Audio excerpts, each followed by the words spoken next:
During challenging times, seeking inspiration from others can be a very powerful tool for personal growth. Hello, I'm Gayatri Prakash, and you are watching Brewing Inspirations by Brewing Reflections. I believe in the power of drawing inspiration from others, and during challenging times, I have turned to those close to me for guidance. Recognizing that not everyone has this support, I created this platform to share diverse stories and strategies, acknowledging that inspiration is unique to each individual. Welcome to my library.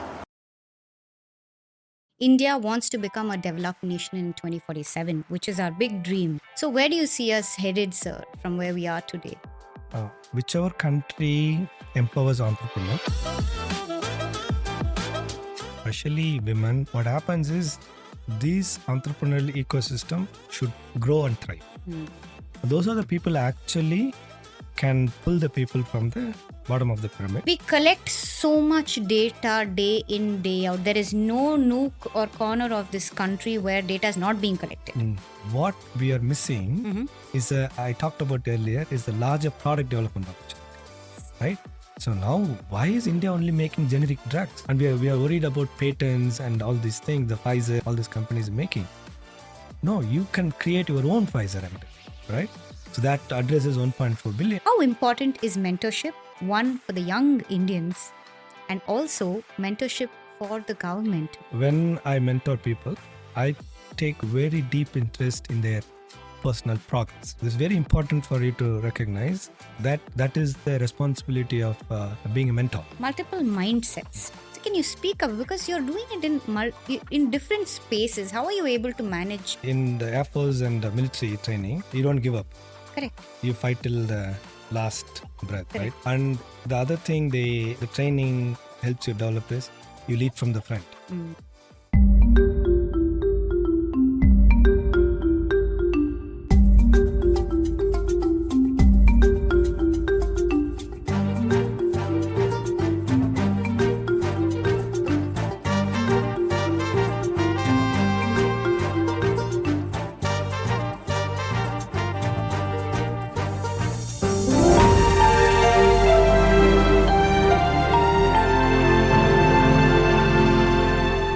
Thank you so much for being here, sir. In fact, this is the first episode of the Prime Movers segment that we have started. And I cannot thank you enough, because it's an honor, it's a privilege to have somebody so accomplished, somebody who is doing so much from where you are for the people, of India, for the people of our nation. And if I don't call you a prime mover, I don't know what prime movers would actually define. So thank you so much for being here.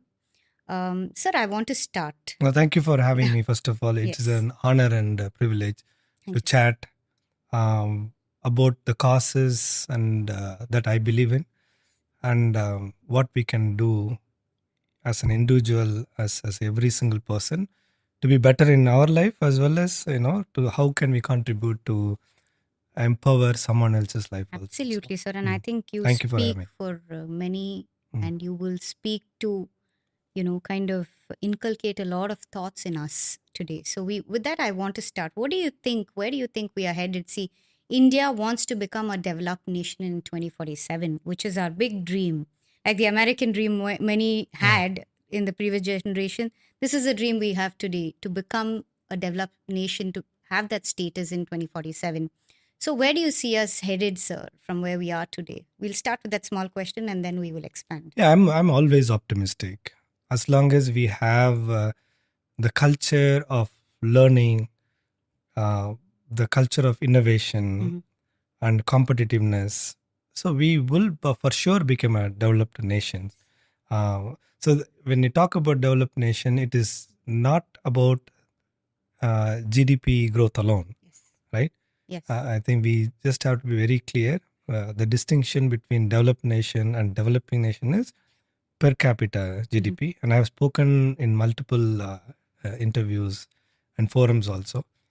What it means is you're pulling people from the bottom of the pyramid into the mainstream. Correct. Right? Whether we call bottom of the pyramid, whether we call them poor, it simply doesn't matter. So if you have to be a developed nation, which I think there is a tremendous opportunity, right now to become most powerful nation plus developed nation. Yes. Why? Because the technology is available. It's Correct. as a commodity, AI, what I call. Yes. It's a transformational technology. Yes. It's a paradigm shift. It's available to everyone. But again, when you think about developed nations, can we become by 2047? I think we can do much, much earlier with this technology available to us.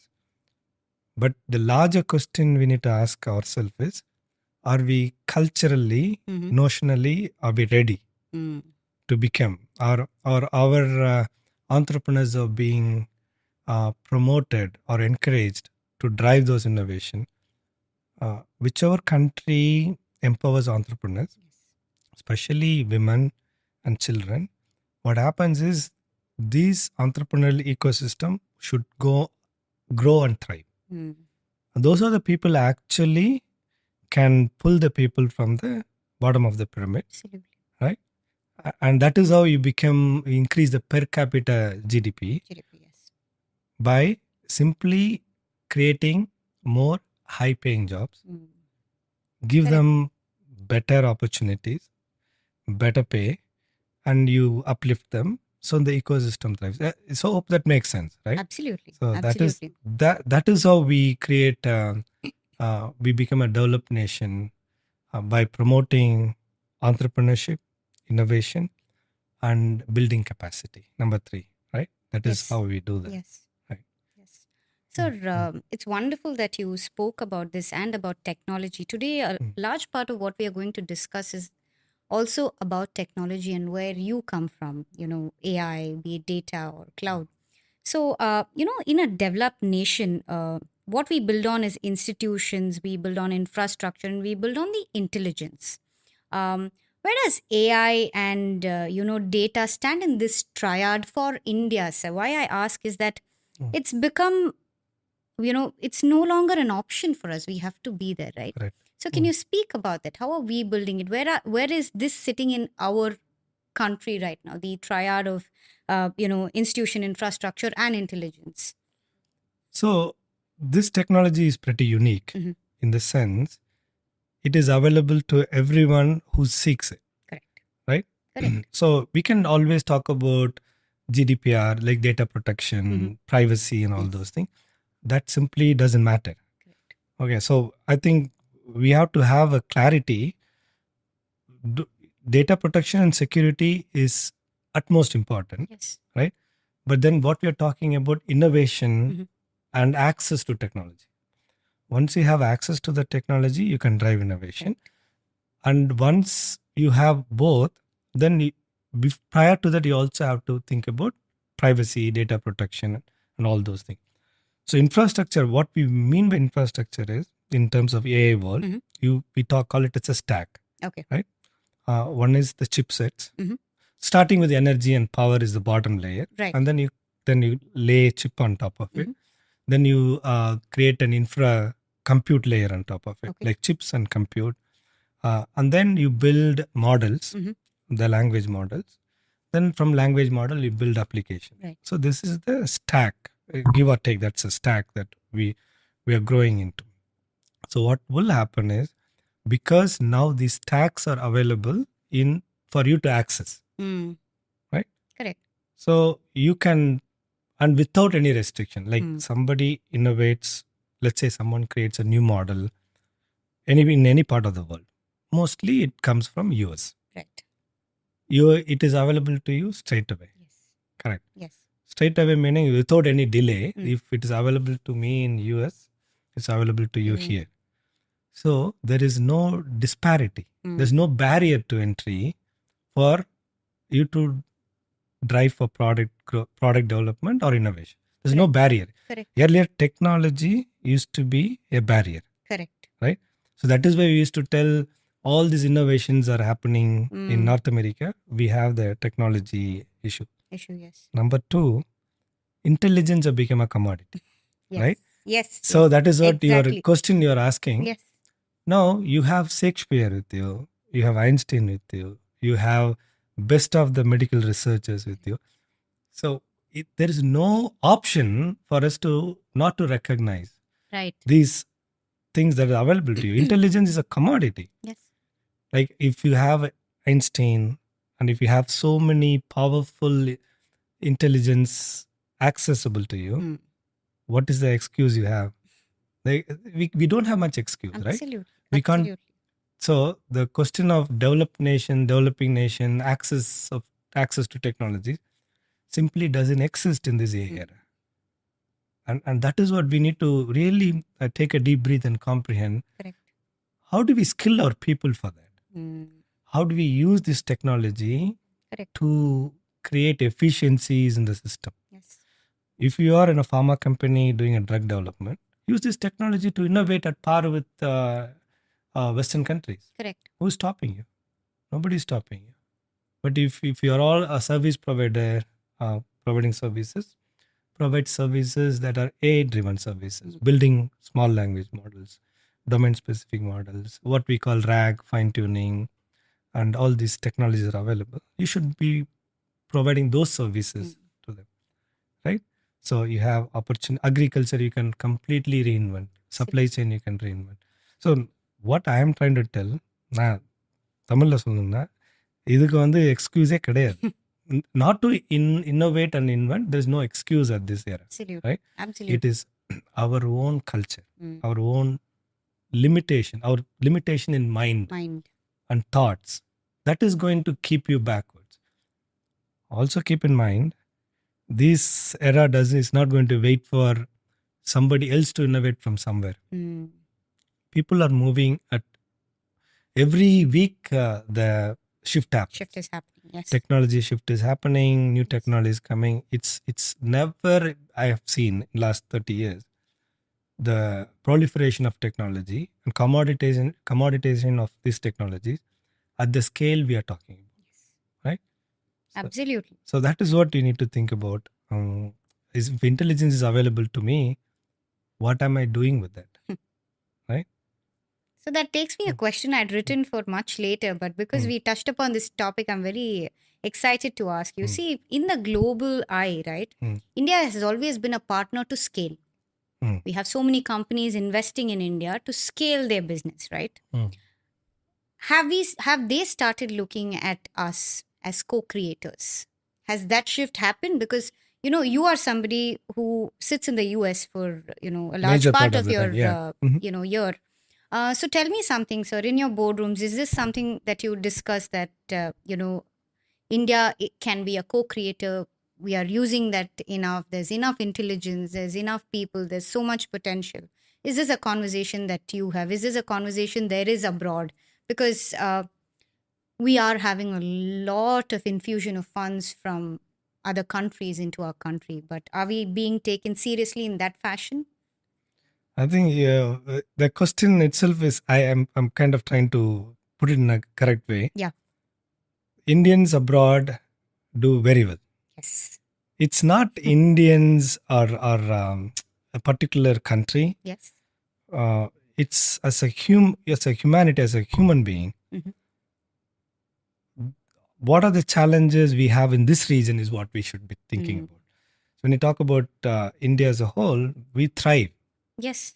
We thrive. We have patents. I have 4 or 5 patents. Like people continue to churn patents out.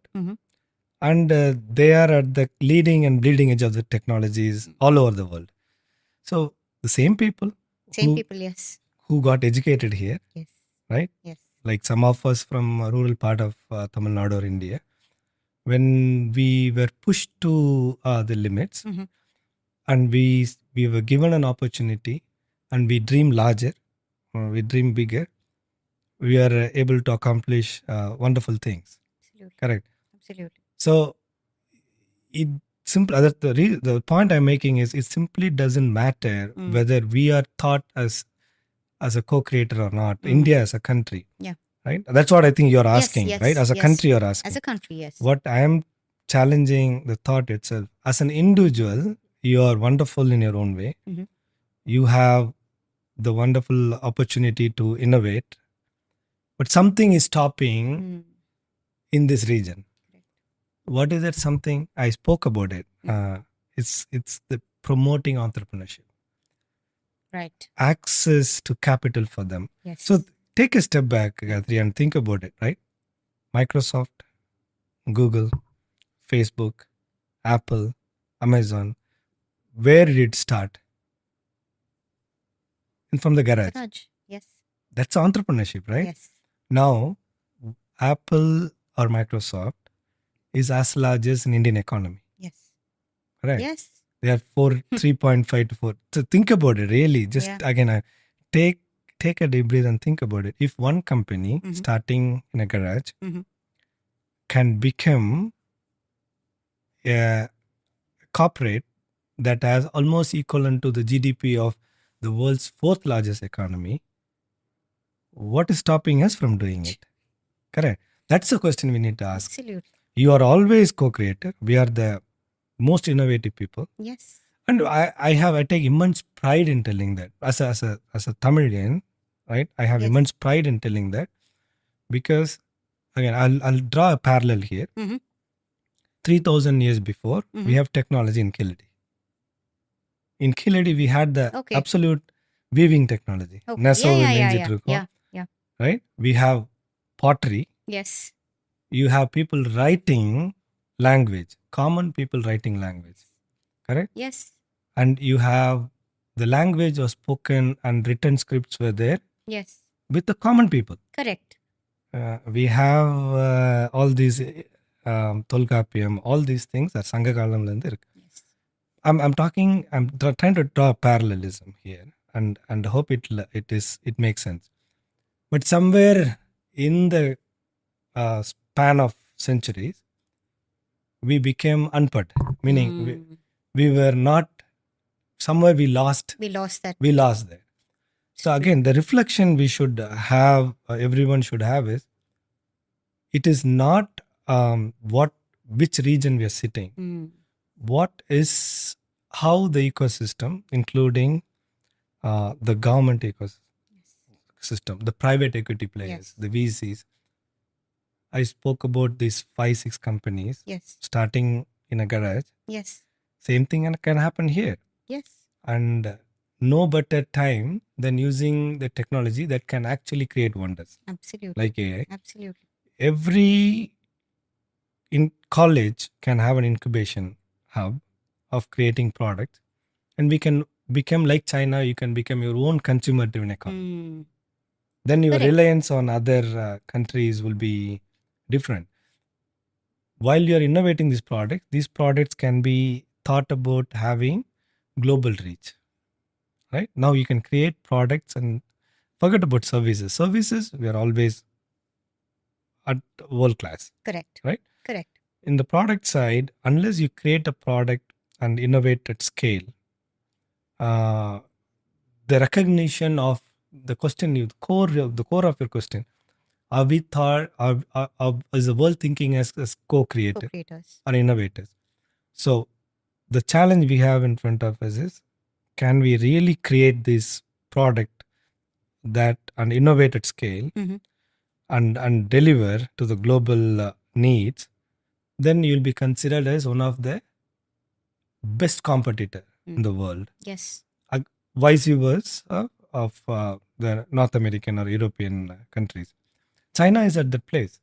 So again, we cannot keep telling ourselves that we are developing faster, but we don't have a product, we don't have entrepreneurship at scale that can compete with China. So first we have to catch up to our neighbor. Correct. Then we exceed and then match with the best of the nations that promotes these things. Absolutely. Right? And I think it's a phenomenal answer what you've given, because what you took back from 3,000 years, it took me a second to, catch that. But I felt that somewhere in the stream of things, we have lost that ability to stand up for ourselves, think that we are enough. And, today there's so much available. Like you said, the access. What is available there is available here. Yeah. So why are we not utilizing it, right? What is stopping us from that? From there, I want to take a quick spin. Can I quickly interrupt? Yes, sir. Please. So the reason when I talk to students, I go to all the colleges, I talk to them. I haven't seen a better talent. Like the aspiration of these young people to create product. And I was in Startup Tamil Nadu in Coimbatore. I was in Imagine. You should see the fire in their belly. My God. But again, I melt down because there's not enough capital that we can bring in to promote this entrepreneurship.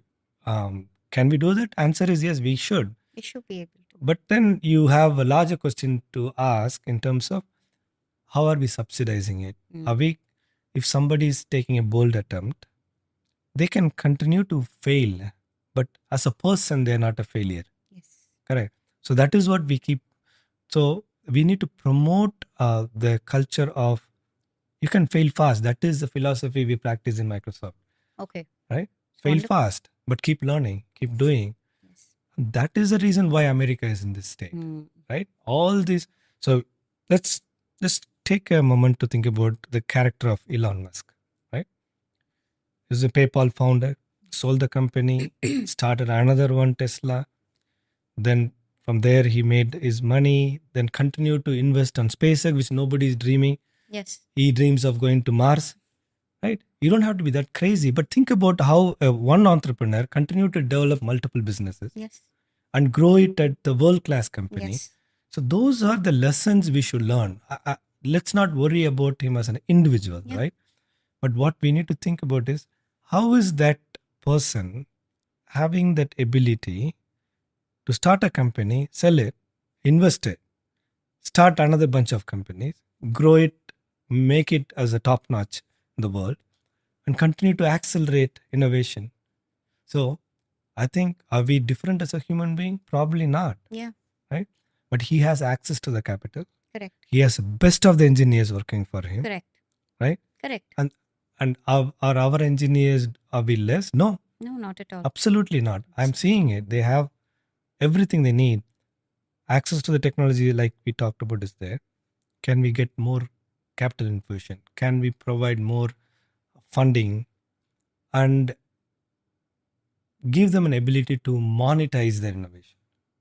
Right? Yes. And then the guidance, like people like me, it's also another thing that I would want it to grow. The folks that have done very well in their life, and I keep talking about it. It is not that they are doing a charity by coming back and giving. It is a responsibility. It's an accountability to the land, right? Yes, absolutely. So how the land that has grown you up, right? மண்ணின் மைந்தன் நம்ம பேசினா மட்டும் சரியா வராது. What is that you're tangibly doing? Right? Correct. So that is where I think like it's not a brain drain anymore. It's a brain share. Absolutely. Can we share our brains?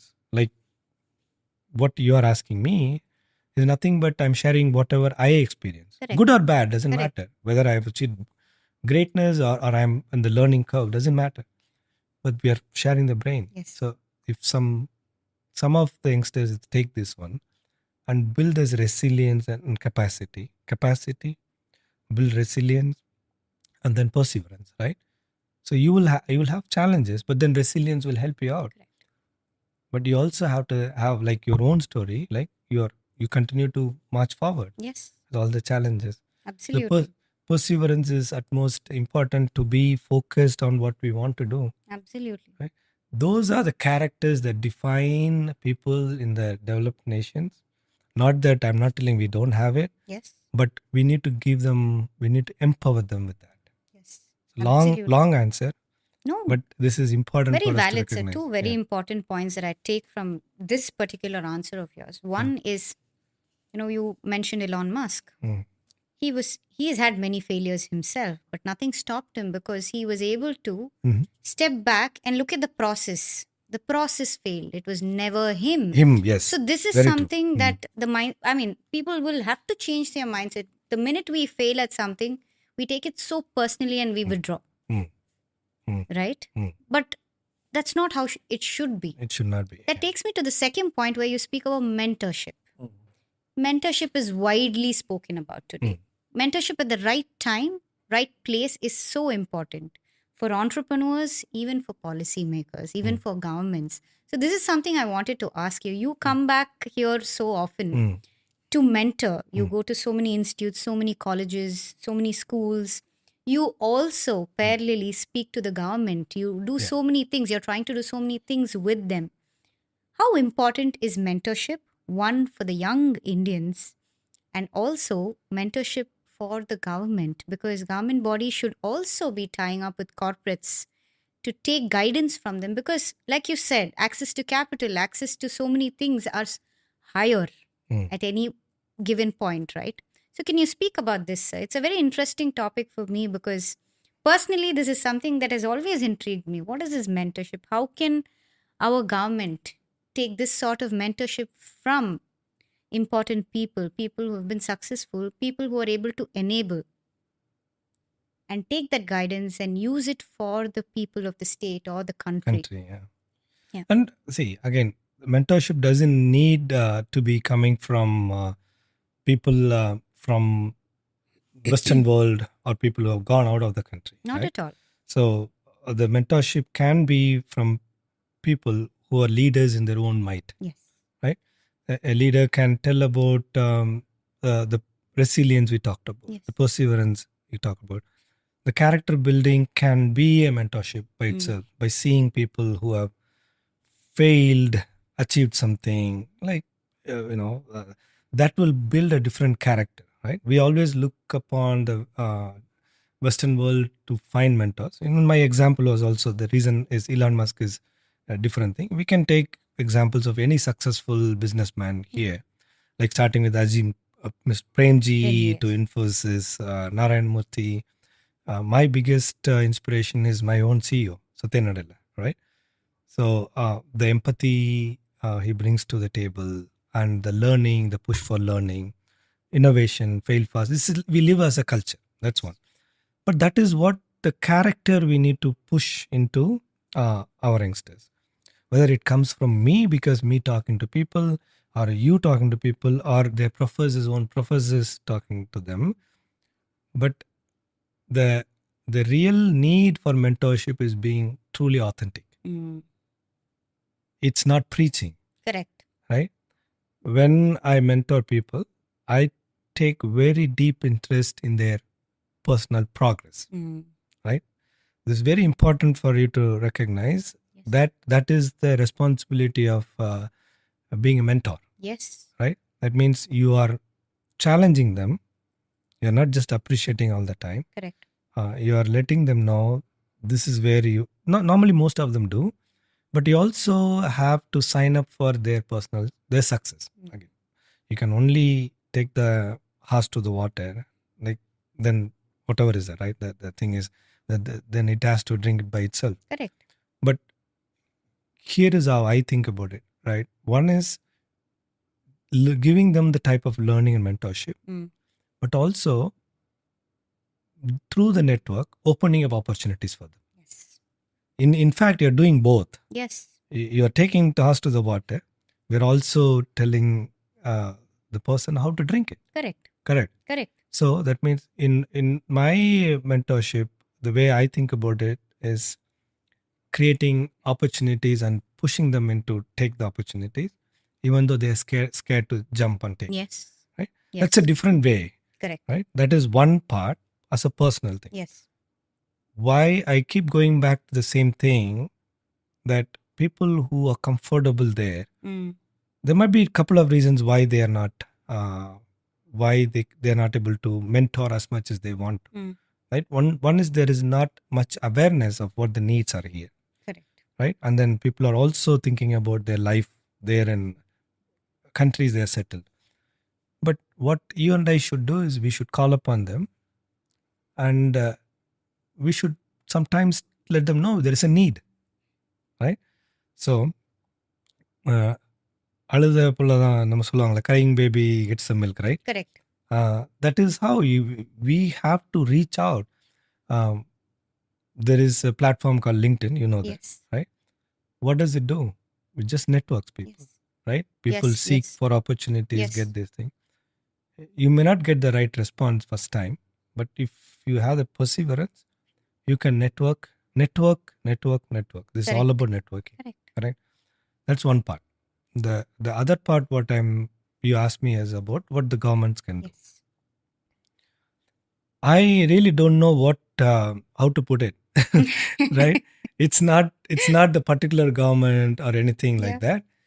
Culturally, we have to make sure that we support these entrepreneurs with capital infusion, and you lessen the burden of any financial what do you call taxes and incentives. No, we create special economic zones. We have huge GCC, especially in. I'm proud of Tamil Nadu because it's like we have the largest GCCs coming in.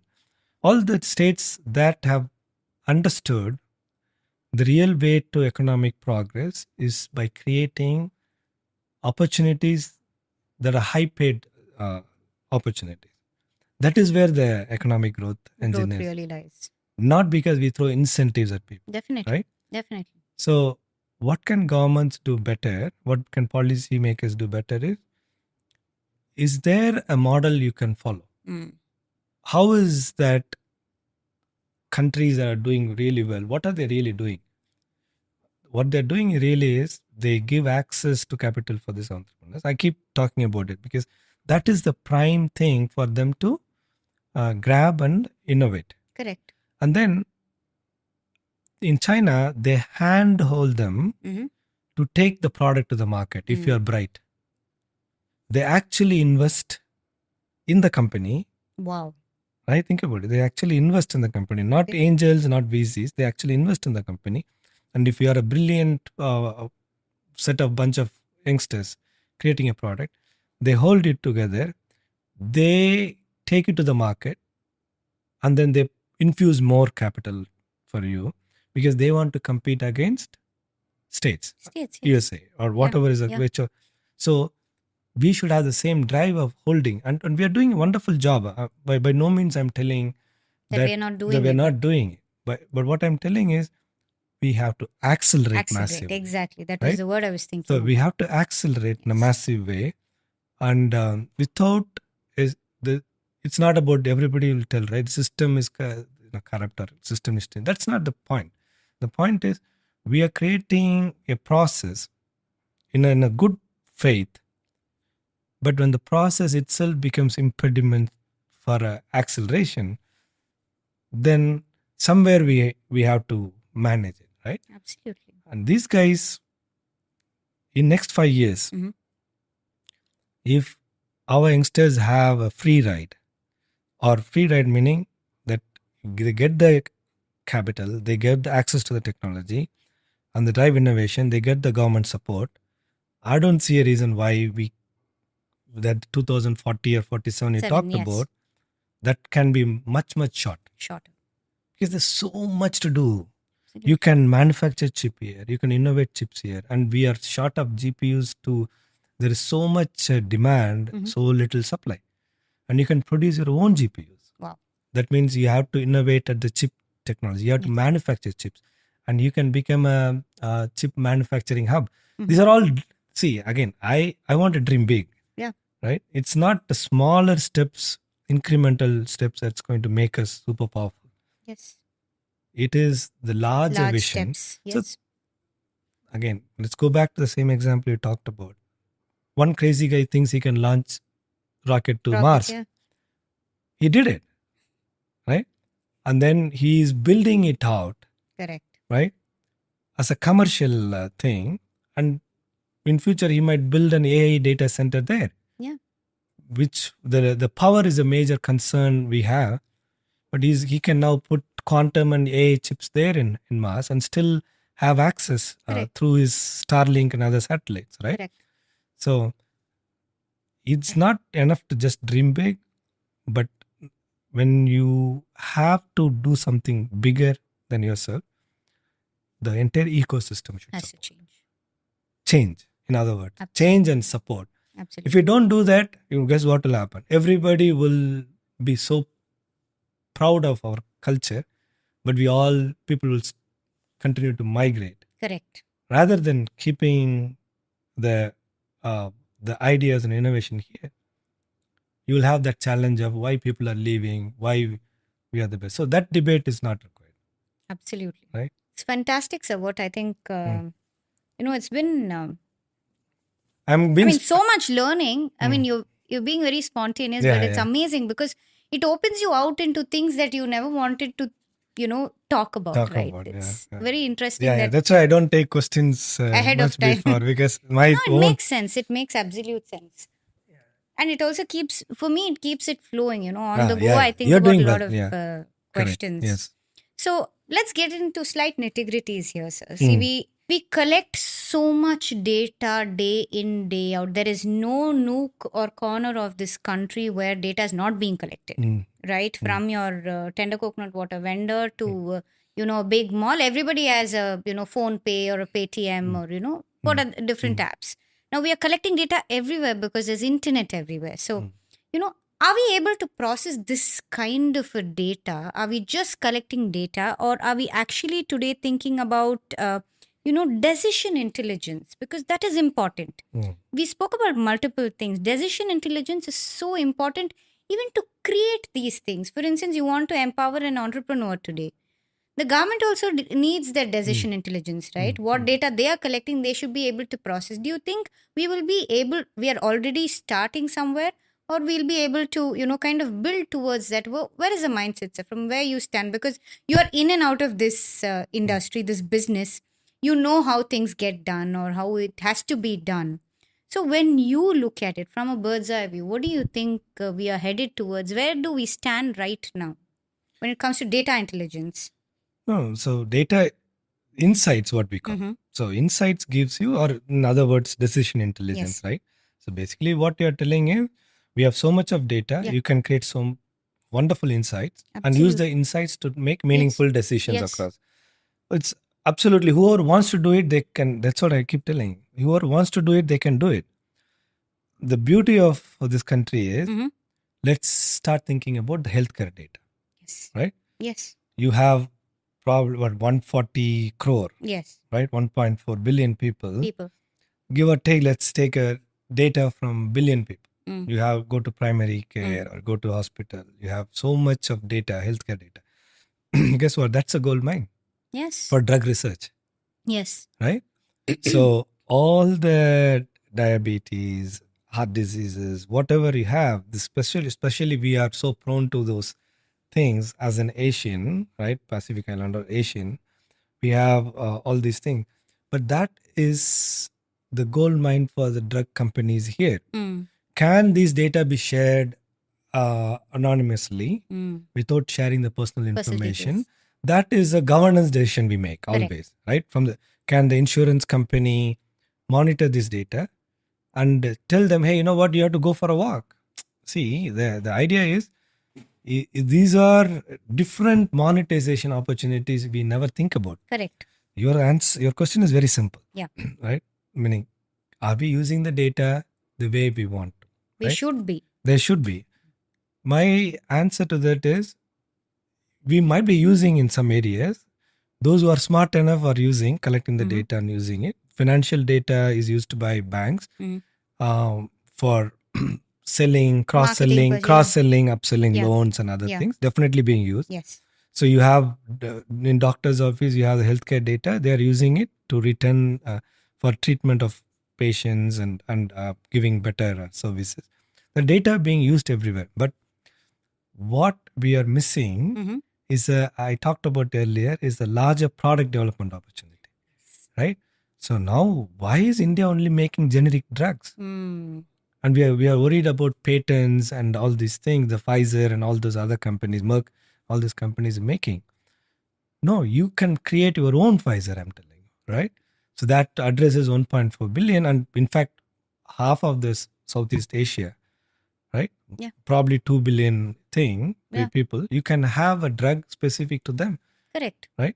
So if we use the data and create insights, which is nowadays, again, earlier we used to have data ingestion, we have structured data, we have unstructured data, we have all these ingestion problem, we have what we call extraction, transformation, loading, and then creating insights.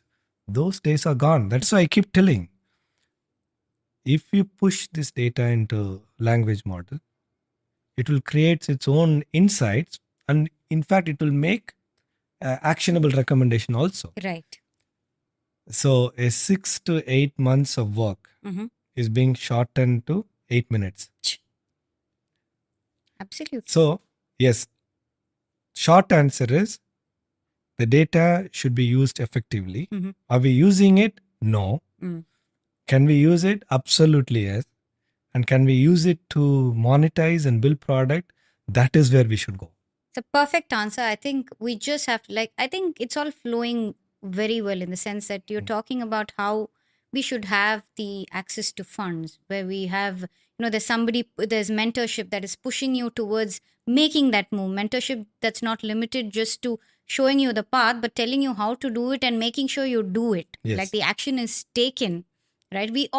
I think it all comes together in that format. So, next question for you, eventually in this line, I want to ask is, India is such a diverse population, right? We spoke about product creation. Now, how can AI help in product creation is something we've spoken about.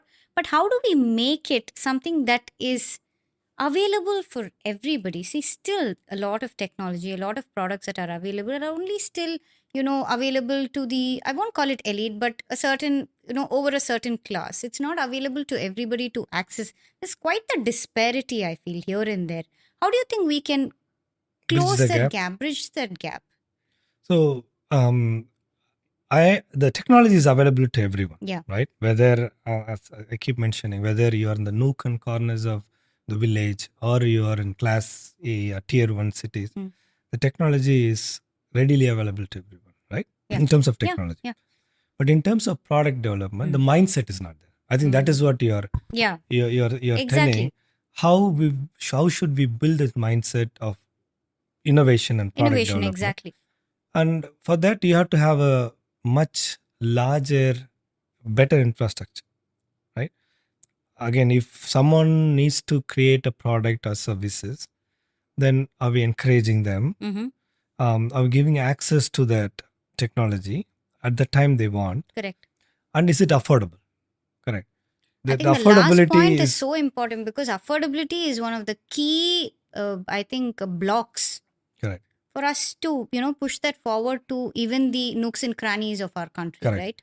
Correct. That is why the government plays a larger role. Correct. India is not, you cannot be 100% capitalist country like US, right? Correct. We still have social structures that we are struggling with, right? So how do we give access to those technologies as an affordable cost? Correct. Yes. So that means the channeling mechanism of providing access to this technology also lies with the government shoulders.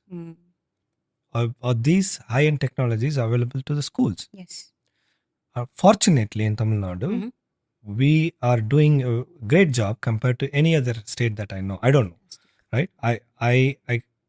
I have this strong faith and belief when my children in rural areas can gain access to the technology, this technology, as not as a paid service, as a service available in the government school, then you can see the innovation coming from there pretty much faster and accelerated place. One. Towards that, we have taken a lot of initiative and partnership. We have skilling program that we are partnering with. I think most of the states are doing it too. Right? It's not specific and exclusive to Tamil Nadu, but most of the states have caught up on this area. But then, if you provide access to these technologies as a government sponsored or incentive, then you will find the proliferation is much faster. Correct. That is one. But other areas to think about is, can we build our own models? Especially, India is unique and diverse. Yes. Right? In terms of culture, language, vernacular languages, thoughts and everything. So, in India, it is the unity that will fit, right? In terms of, you can have models for specific language. Correct. Right? You can have specific models for, let's say, agriculture and supply chain specific to India. Correct. Correct. So that is very unique. Supply chain, agriculture, based on our climate or conditions. You can have models for floods. So these are areas we can talk about: defense, healthcare, all these things we are talking about. So these, when you create these kind of models, that itself creates enough consumption opportunity. Mm. So the world's largest consumer is United States. Right. Right. Right. So the reason why Trump is able to put tariff is only a simple reason. He is the buyer, Yes. right? Yes. Rest of the world's a supplier. Yes. And we have to recognize it. We can't tell that he cannot do that. But the question is, if we become a consumer driven economy on our own, we consume our own services like China, the reliance on those services are not there, then we become more stronger in terms of economic Correct. opportunities as well as growth also. Correct. How do we do that? This is the way to do that. You build your own product and services. And you enable that consumption. Consumption. That drives efficiency in your own agriculture, efficiency in your own manufacturing unit, efficiency in your own healthcare system. Right? That is how you do it.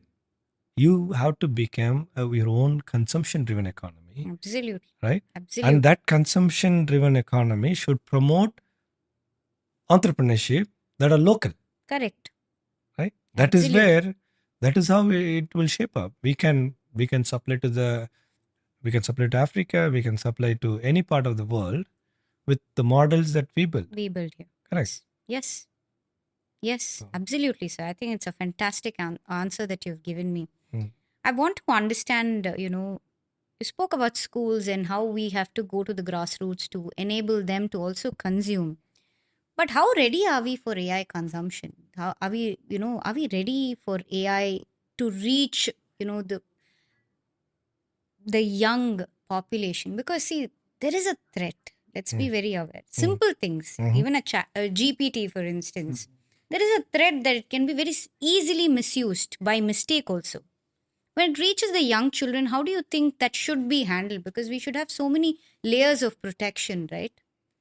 And the data that's freely available for us, it can be very easily, misused, misinterpreted, misrepresented.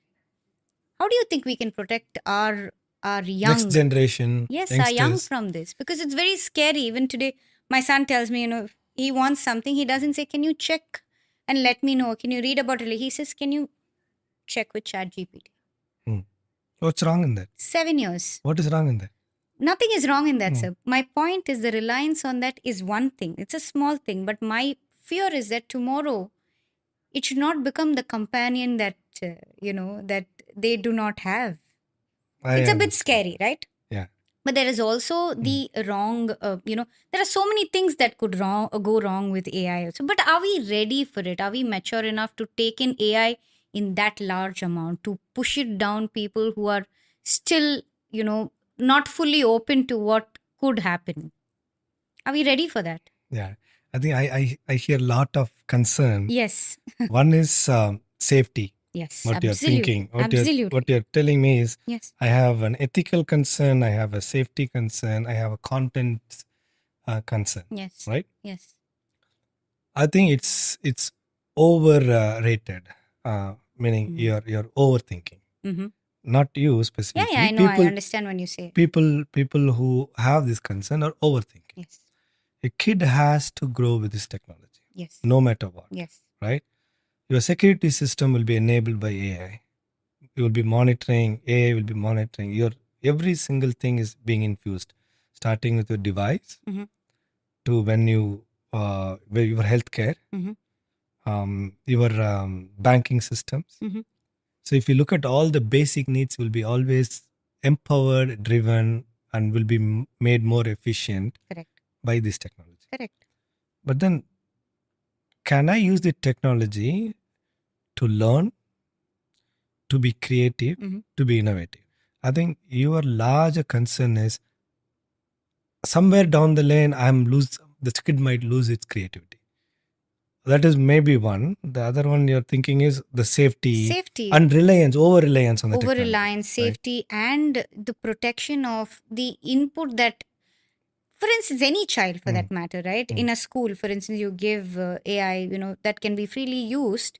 The child puts in a lot of details, or whatever it is. There is a certain amount of fear that you have. Where is this data reaching? What can be used?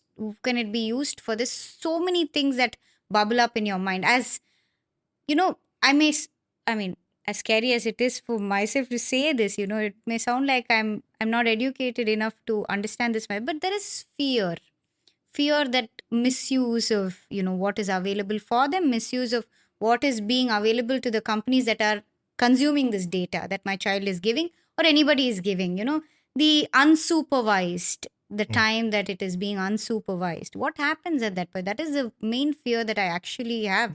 Do we have the infrastructure to handle this amount of data going into the grassroots, people unknowingly entering details, right, about themselves into simple systems? So this is my biggest fear. So it may be child, it may be an adult who's not very aware of what they are giving also from their end.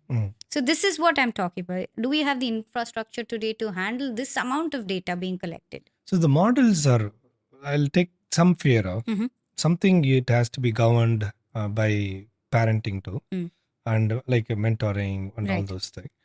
The models are very clearly defined for ethical models and unbiased ones, right? And the content safety and security is there. So we think about prompt injection, attack, and we, in terms of security and safety, all these things are well developed models, and as long as they use from a right model provider. Correct. If you're using something from China, then where it is not tested and it's something, then you'll have a problem. Correct. So assuming that you're using well established GPTs and models, that is one part, correct.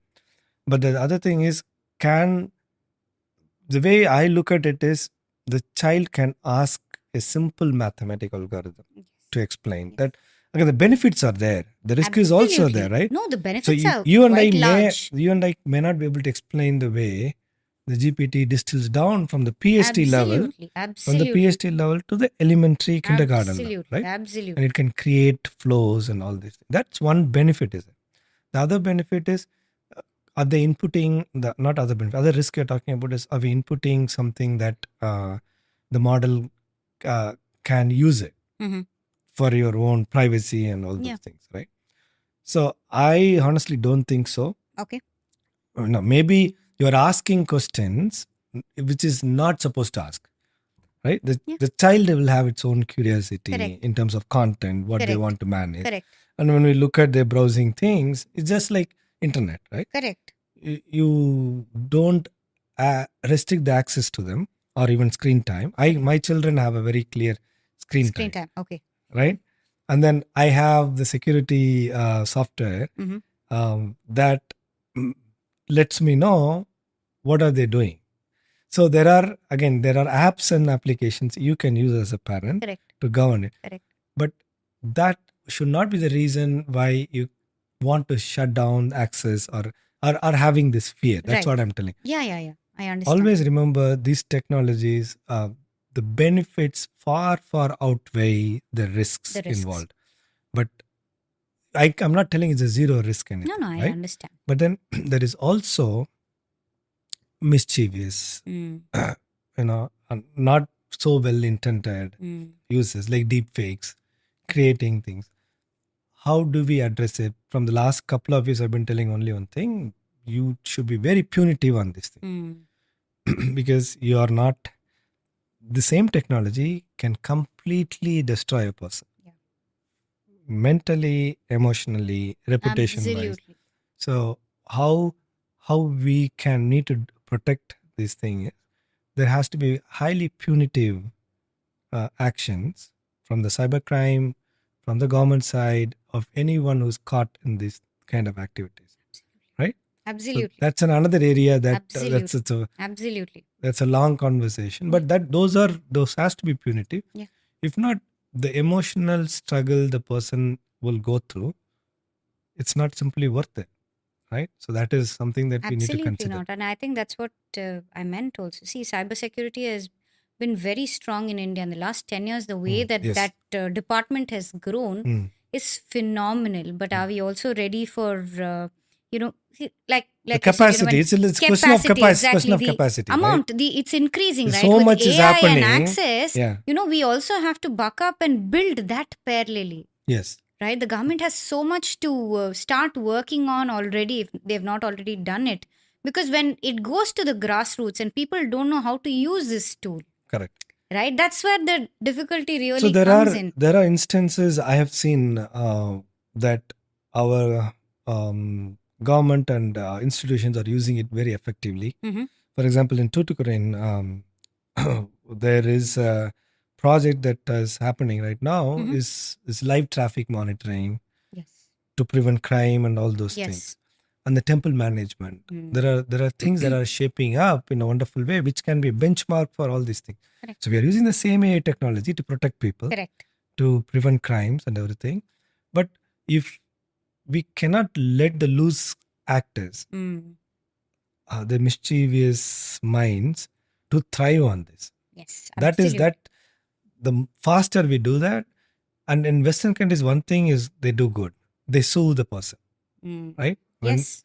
That means they literally bankrupt them. Correct. For the thing. So I don't know where the law sits here and regulations are there, but that has to be much strongly emphasized. Absolutely. And right? we have to advocate for that. Absolutely. And I don't think people should not fear, because it's some, for lack of better word, someone with not of healthy mind, mental state is doing this. I don't think anybody should fear their reputation is gone. Absolutely. Right? No, it's easy to say, but I'm telling that is going to be a struggle that you have to face through.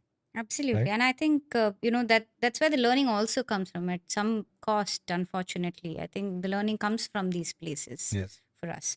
Sir, I think you have such a wonderful leadership mindset. I just want to break that down. See, we all grow into, you don't start off as a leader. You start building something and then slowly you gradually go up that ladder and then you become an enabler. I think we spoke a little bit about it. Becoming an enabler also means that you work with multiple teams, multiple cultures, multiple mindsets. So can you speak up, because you're doing it in different spaces? How are you able to manage so much? I want to touch upon this because it's very interesting for me. It's very intriguing to speak to somebody like you, because there are so many facets to your personality that I see. One side, you are a director in Microsoft, and the other side you're doing so much for India, for the children here, and on the other side you're a parent. So I want to understand, how do you work with different functions like this? What do you think about leadership in general? See, personally, I have been trained in the Air Force, so maybe some of the, like you mentioned, some of the experiences that when you look back comes very handy, right?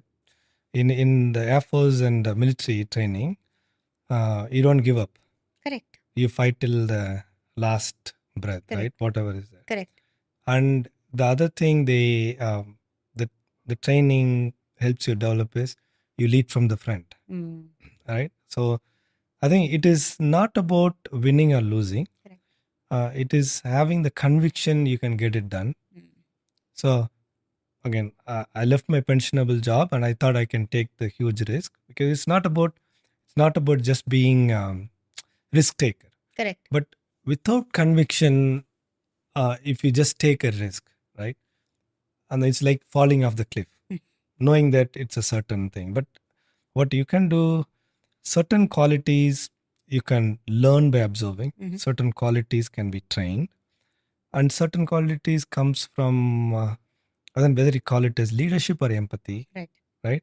It comes from going through different facets of life, right? So your life's experiences teaches you not to take things for granted, having that humility as you grow, and then you be an example of integrity, Right. right? A leader should have that kind of integrity. If I if you tell something you'll get it done, you probably would do your best to get it done Yes. without excuses, right? So my my children see that. Mm-hmm. I spend a lot of time working and debating and discussing, networking, all those things. I also observe a lot from the leaders in terms of the people that I appreciate, Right. who has that qualities. So I also want to make sure that we build a set of leaders, right? Next generation leaders that is not afraid of taking those risks. Correct. That is not afraid of opinion of the people, right? So I think with that mindset, yeah, the idea is you can build a broader set of ecosystem of leaders by you being an example. Right. And my biggest worry is, as you grow,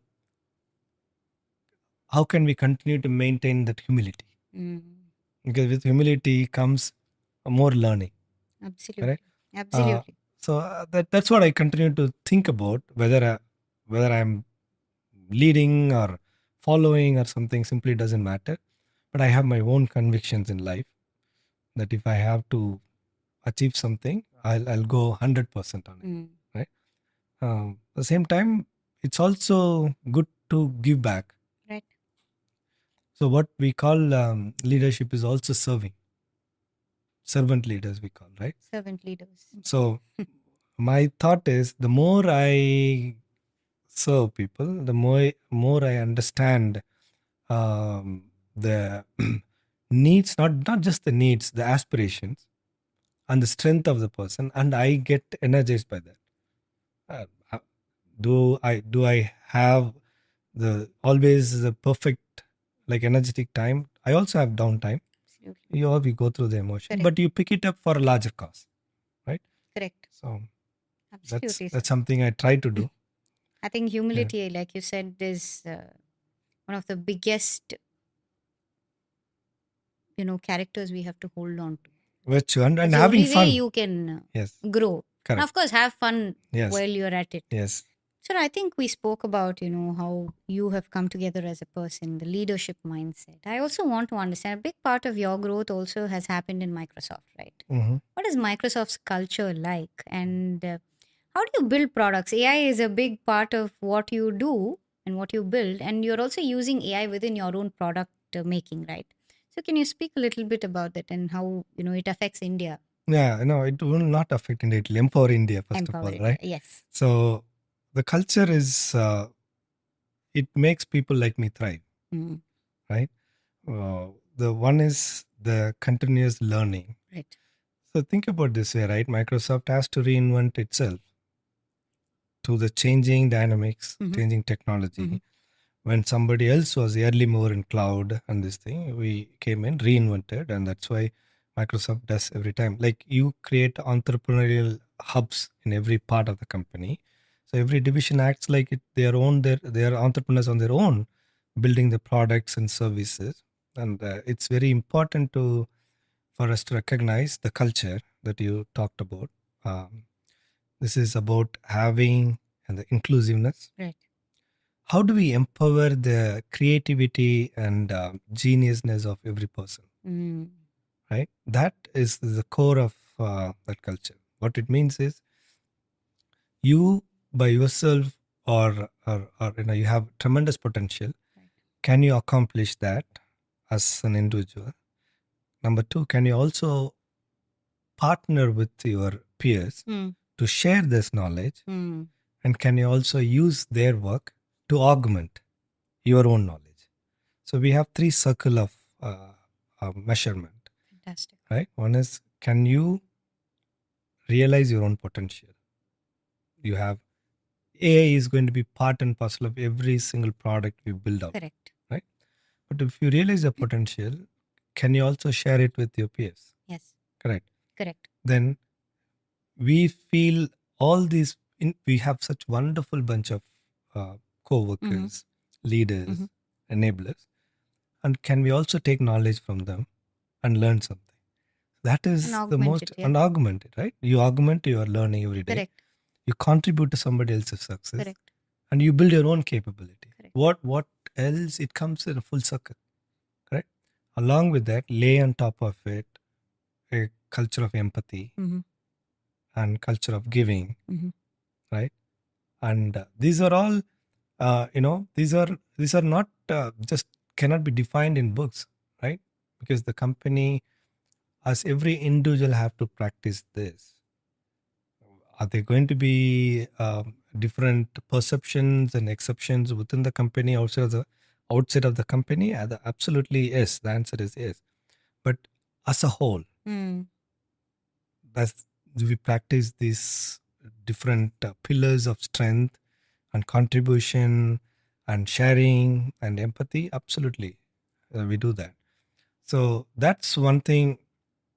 And you can actually take an idea.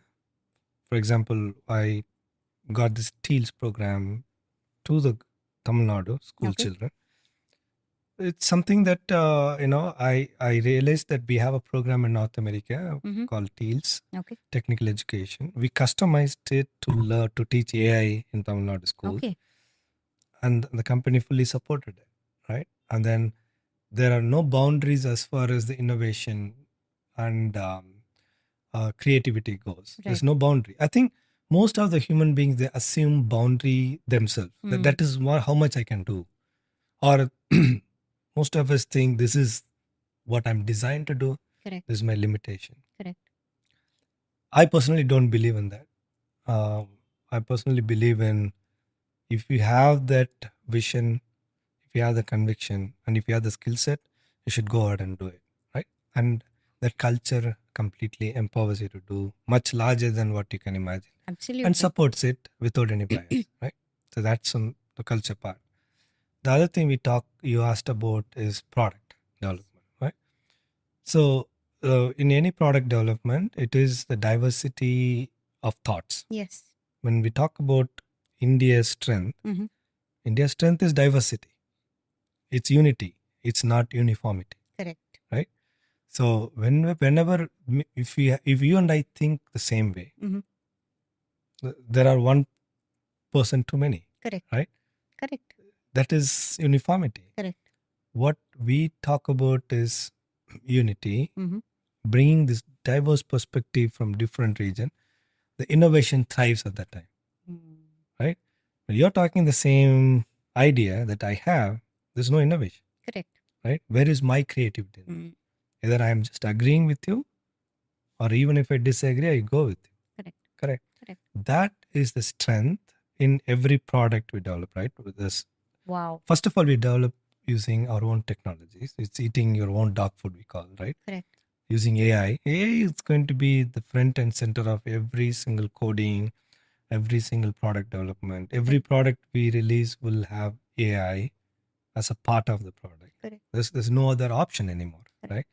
Start with Excel to Office to data curation, data management, AI, everything. So it will be a part and parcel of every product development. No, it's quite mind blowing. Sorry, I never interrupt like this, but no, I'm quite mind blown because I see how that culture has impacted the way you think about building. Yes. So you said that it's multicultural. We take from each other. We augment different people's ideas together, which itself, in most places, most workplaces, we are all intimidated by another person's idea. Correct. We do not take that. Yeah. We want it to be our idea. We don't want to use a team member's idea. We don't want to augment it. We don't want to bring it together. Second thing, what you said, which was extremely amazing, is that India's strength is its diversity. You're not thinking about product. Make one product, think about the ROI and move on. No, you're thinking about how you can use it to positively affect different people, and that you embrace. Yes. You don't think about it as a challenge, but you're embracing it. And that's the mindset I think people should have, entrepreneurs in India should have, that they should embrace and they should scale embracing that diversity, right? Right. This is what I feel like I should take away from this answer, but I'll let you continue. No. It was never a question when we grew up. Diversity is not assumed. Diversity was almost celebrated in this country. Yeah. It was not debated. Always. Right? So in either in product development or in any area, you have a different thoughts, then a different debate comes up. Correct. And the notion that people can have, there are set of people who are brilliant, is absurdity, right? Correct. So I think that's what we need to recognize in the developed nations, Western nations. There is nothing called you are born genius. There's nothing called it's genetically you're mapped to being genius. And it is not, you cannot genetically, only diseases will flow through, right? But if you have to be intelligent, if you have to create something extraordinary, you have to work hard. You have to learn. Correct. So I think there are a lot of cultural thing we need to take out of our mind that somehow genius is by birth. No, we don't believe in that. In Microsoft, we don't believe in that. It's because you're learning, you're working hard, you continue to innovate. That is when I'm not even telling you become a genius. Then you become a person of some intelligence. Correct. But in this generation, where intelligence is at the tip of your browser button, Correct. I can call Shakespeare. I can call Einstein. Yeah. So what happens to all the genetical geniusness that we have? Zero. Now you can call this intelligence and use it the way you want. You want a drug discovery? I can do the genomic mapping, right? You can simulate it. Correct. So again, we want to really retrospect. If you think this matters to the country, it matters a lot. The more we understand diversity is our strength, the more we recognize and practice it, not just practice it, but also celebrate it, then you become a good innovator of product and service. Absolutely. Right? Any other thought is going to be a great impediment to our progress. It's not going to be a small impediment. Correct. Because I keep telling, if there are three people and three people talk the same and think the same and think they're the genius, there are too many, and then nothing meaningfully gets out. Correct. Right? Absolutely. And I think this is a very, thought-provoking question, very intense question you asked, right? But I want to make sure we lay it out what we see in terms of how just not Microsoft. I think any company would have to celebrate the diverse thought process and debates and everything. And that is how it should flow in. Absolutely. Right? Absolutely. And I think that's where somewhere we have to recalibrate or, kind of pivot and come back to the thought that we are one nation with many strengths.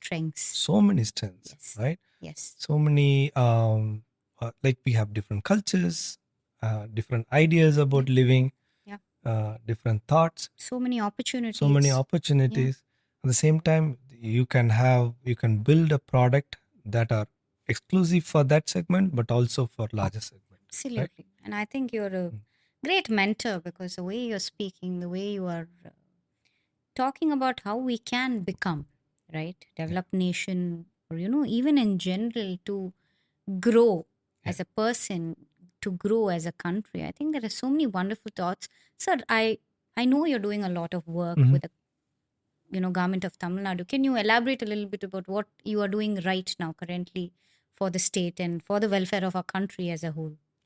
So the few things that first of all, yes, I can articulate few things that we are doing well. One is very core to my heart, and I continue to emphasize pushing AI to the rural children.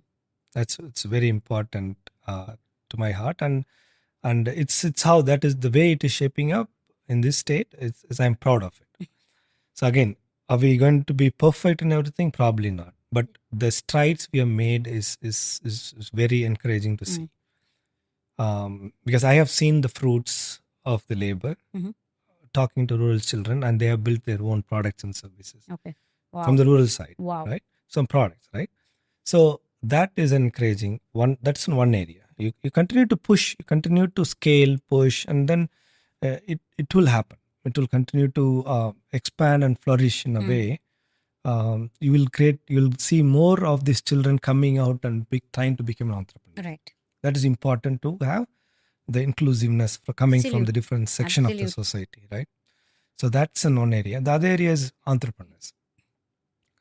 Within my own set of friends from North America, as well as some of the venture funds, and I do invest as an angel investor on a selective areas where if it is a women-owned entrepreneurship and it's a lot of innovation, and I have taken stake very recently in one of the wonderful.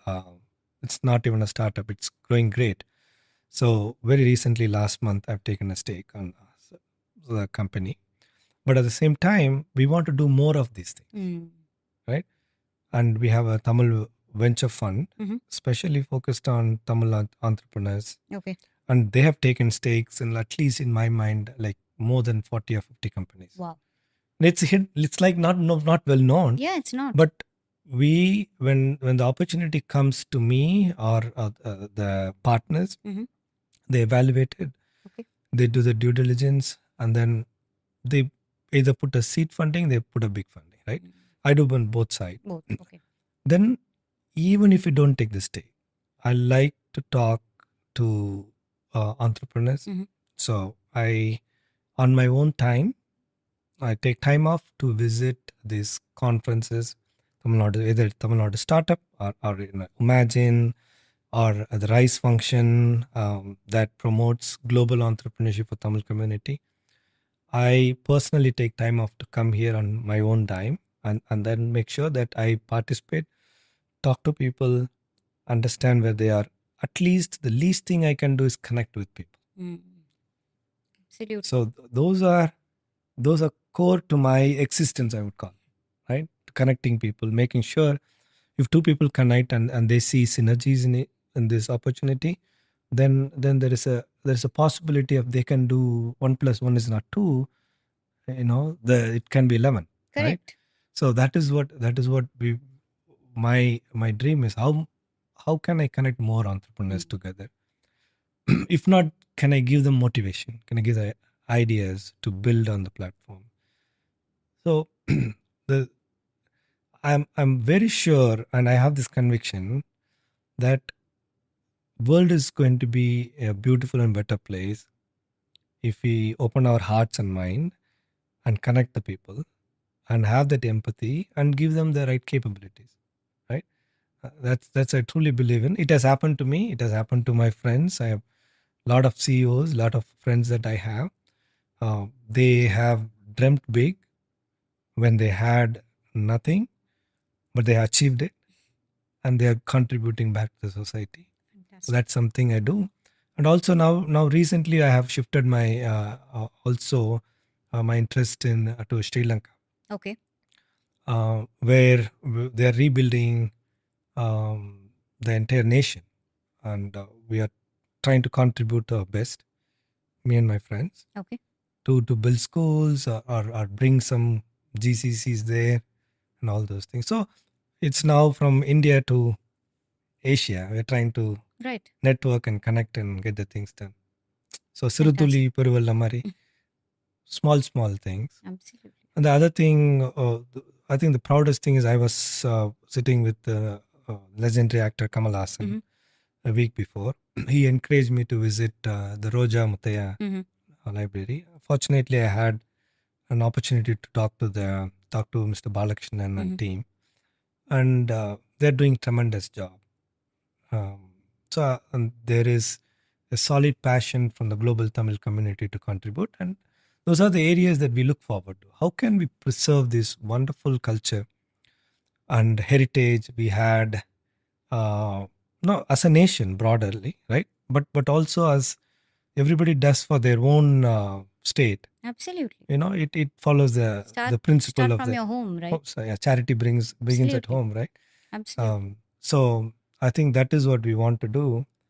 How do we protect, nurture, and grow this thousands of years of legacy where we were able to read, write, had the technology, and we conquered half of the Asia, right? Yes.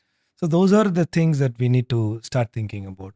Absolutely. And that is where my heart is. Yeah, and I think you and your friends, I must say, are doing a full circle now. Full You're circle. coming the Yes. full circle now, which Yes. is wonderful to see. Yes. To give back to the society is as important as just, doing something for yourself. Yes. And I think you also have to reach a certain stature where you're comfortable enough to do that. I'm so happy, that this conversation came about, sir, because I think you are a true global citizen. You're thinking about the environment, the people around you, the people you can uplift to a great extent, and that is so important in the development of our nation as a whole. Yes. I'm very, very proud to be sitting. I'm actually honored to be sitting across and asking you questions. I don't know if I'm to that stature, to even sit and ask questions, It's but a I'm so privilege. happy It's to privilege to share, I would tell. Thank you. Because I keep telling that it's not just me. Maybe I am visible, but there are so many people who are doing it well in their own might, and no contribution is lesser contribution. But Absolutely. sometimes we are not aware. People are not aware how to do that. So through your channel and the way you are positioning yourself to make the difference in people's life, to have this engagement with people who are all doing it, is going to be very impactful. Thank So you, sir. That I also means congratulate you. Thank you so much. With that, I just want to quickly run to the last segment, which Okay. I've planned. Normally, I do a personality decode, but for Prime, I wanted to do something called a, industry decode to see, because industry experts come to this table to speak. I wanted to talk about the industry. So we'll just quickly delve into it and just to see where we stand in India today. So my first question is, when the AI industry in India talks about scale, what does it really mean today? Scaling users and adoption as fast as possible. You choose one of the four options that I Okay. give. Then in the end, we will see where we are leaning towards. B, scaling productivity and efficiency across sectors. C, scaling decision quality, fewer errors, better outcomes. Or scaling inclusion, reaching populations traditionally left out. Where do you think we stand currently? You have to pick only these four. Okay. So I would tell all of the above. Okay. Because the scaling AI services or AI can start from infra to product to benefits to data protection and larger economic prosperity. Right. But are we Right? doing all of it, sir? I mean, It will it's an opportunity to do all of it. correct. But right? where do we stand today? If you must say that, this is where we are at right now. We'll eventually head there, but There is a huge aspiration, as I mentioned, and I also laid out the constraints that we have Correct. to overcome. Correct. But are we stopping? Is I don't think so. But No. the scale is about how can we deliver these products and services using AI across verticals, whether it's Right. education. So they are doing it. Right. But are we there yet? No. Okay. Right. So That is what I would that is say what they maybe think. somewhere between B and C. B and C may be a better pick for you. Correct. Yeah. Okay. Over the next decade, the biggest responsibility of AI in India should be A, drive enterprise competitiveness globally, strengthen governance and public service delivery, enable MSMEs and local businesses to scale sustainably, or build trust, ethics, and long term societal confidence. I would, at this point, I will pick A. Okay. So globally scale your product and services while assuming the other things will be there. Should be there. Okay. Without the foundation, you don't. But your primary notion should be, how do I drive economic prosperity Correct. and entrepreneurship using AI? If we miss that thing, we'll be chasing a tail of the thing, right? Yeah, So, right. Absolutely. Third question for you. How should global technology companies truly view India today? As a high growth market, as a talent and execution hub, as a co-creator of platforms and architectures, as a thought leader shaping responsible AI globally? I'll go with B. Talent and execution hub. But there are tremendous potential on the other areas, right? Right, absolutely. Co-creation, innovation and everything. Absolutely. Right? And that is where we need to shift quickly. Yes. Okay. What will ultimately determine whether India is genuinely AI ready by 2047? This is the Viksit Bharat dream. So access to compute, models and infrastructure, availability of skilled engineers and researchers, quality of data, institutions and governance frameworks, or leadership mindset, long-term thinking over short-term wins. What do you think will determine our... I think the leadership mindset, right? Okay. That we are not less than anyone, because access to technology is there, available, right? Available to everyone. So the rest of the things are your own attitude, and the governance is some part. But I think when we lessen when we relax certain rules and empower people, then it will happen. So leadership has to be there. It's not just the mindset. I think leadership has to go and where we want to go, right? By breaking the barriers. Last question, sir. In AI and technology boardrooms today, what truly drives the final decision?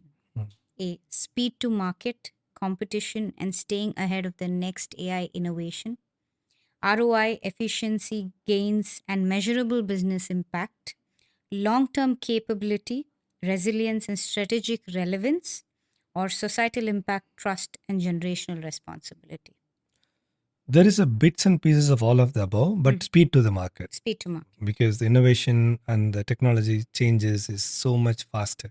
Absolutely. Right? And if you are late, no one respects legacy. No one respects. Absolutely. Right? Absolutely. I think with that, I come to the end of this. But what I see is, sir, when we decode this, we see that there is business optimization mindset from what you're saying in India at the moment when it comes to AI and data, and the capability building mindset also. I think it's a mixture of both. With, of course, A and B, which is acceleration and nation building, which is a bit, probably we've crossed one. We are in between the B and C's right now, where we are thinking about optimization and capability building. With that, we end the show. But what a great session, a mind-blowing session, because there's so many takeaways for me today, starting with how, hard work is the key to everything.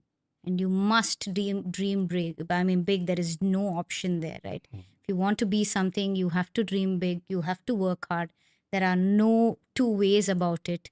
And we have to embrace our culture, our diversity, and to think that it is our duty to bring this nation forward together. Yes. Right? I think this is what I have taken away from our session today, and much, much more, I must say. I'm sure the audience watching this will also feel very empowered by the end of this conversation. And thank you so much. A few words, if you have, about this podcast. What did you think about this conversation that we have had today, sir? No, I enjoyed it thoroughly. Thank you. I think you have a very specific vision of taking the ideas and experiences to folks that want to replicate and grow in their life and career. That's a noble thought, and I give big kudos to you for doing it. Thank you so much. And it's not easy, because this is something you're not thinking in terms of commercial, but you are thinking in terms of changing the mindset of the people. Absolutely. And that itself requires a different mindset. So kudos to you. Thank you, sir. And I enjoyed it. But overall, I think it's not like the questions and answers what we talked about, right? This is not black and white. Yes. It's purely a resilience, a mindset, that how we are going to drive not just prosperity, but also you can change the life for your generation in this era. And this is the time to leap forward with full conviction, faith, above all, learn. Yes. Right? That Absolutely. With that, absolutely, sir. I think it's one of the sharpest conversations I've had, and I'm so glad that you took the time to sit with us today and talk to us. I appreciate it. Thank you. Thank you, sir. Thank you. Wish you very best in 2026 and beyond. Thank you so much. Have a good day. Thank you, sir.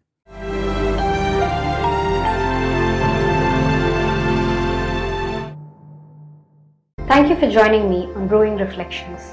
I hope today's episode brought you closer to seeing yourself and the world around you with a little more clarity, love and empathy. If something spoke to you today, don't keep it to yourself. Share it with someone who might need that same insight. And remember, the journey of self-acceptance and mindful thinking continues. Let's keep the conversation going. Find me on Instagram, Facebook, Threads, or YouTube, and let me know what's on your mind.